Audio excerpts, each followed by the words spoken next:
3 जनवरी को अमरीकी रियासत आयोवा में रिपब्लिकन पार्टी के सदारती उम्मीदवार के इंतखाब का पहला मरहला यानी कॉकस मुनक़िद होगा, जिसके लिए पार्टी की सदारती नामजदगी जीतने के ख्वाहिशमंद उम्मीदवार अपनी हिमायत जमा करने की आखिरी कोशिशें कर रहे हैं। अमेरिका की मरकजी रियासत आयोवा में उम्मीदवारों की नामजदगी के लिए कॉकस का नाम से चलने वाला मुतबादिल निज़ाम क्या है? तफसीलात नदीम याकूब से।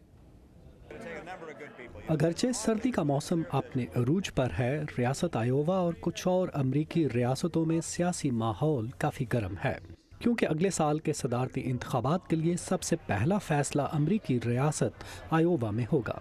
आयोवा और कुछ दूसरी अमरीकी रियासतें सदारती उम्मीदवार के चुनाव के लिए इब्तदाई मरहले के इंतखाबात या प्राइमरीज के बजाय एक मुख्तलिफ निज़ाम इस्तेमाल करती हैं, जिसे कॉकस कहा जाता है।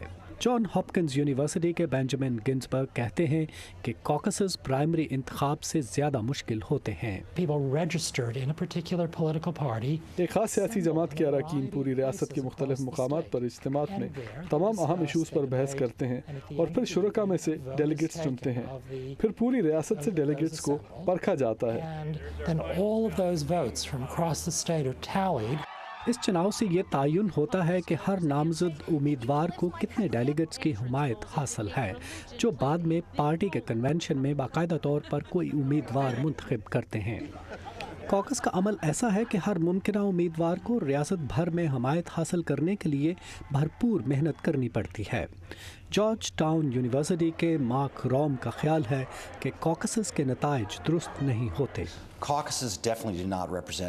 यकीनन कॉकसेस के लिए इज्तिमात आम वोटर्स की नुमाइंदगी नहीं करते, और रिपब्लिकन पार्टी में जो लोग कॉकस में जाते हैं वो आम वोटरों की निस्बत ज़्यादा क़दामत पसंद होते हैं, जबकि डेमोक्रेटिक पार्टी के जो अरकान कॉकस के इज्तिमात में शरीक होते हैं वो आम वोटरों की निस्बत ज़्यादा खुली जहनीत के मालिक होते हैं।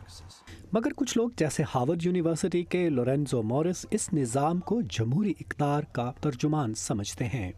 ये सच है कि कॉकसेस सिर्फ राय की अक्कासी नहीं करती, बल्कि वो राय कायम करने में भी मदद करती हैं, और यही जमहूरियत की एहसास है। तो लोग किसी जगह पर अपनी पुख्ता राय लेकर नहीं आते, बल्कि दूसरों के साथ तबादला ख्याल के लिए तैयार होते हैं। इनके ख्यालात और आरा मुख्तलिफ होती हैं, मगर वो मुश्तरका खुसूसियात पर मुत्तफ़िक हो जाते हैं। रियासत आयोवा के लिए सबसे अहम चीज़ ये है कि वो तमाम अमरीकी रियासतों से पहले और शुमाल मशरकी रियासत न्यू हैम्पशायर में पहले प्राइमरी इंतखाब से कबल पार्टी कन्वेंशन के लिए डेलीगेट्स मुंतखब करे। जेफरी यंग के साथ नदीम याकूब, उर्दू VOA।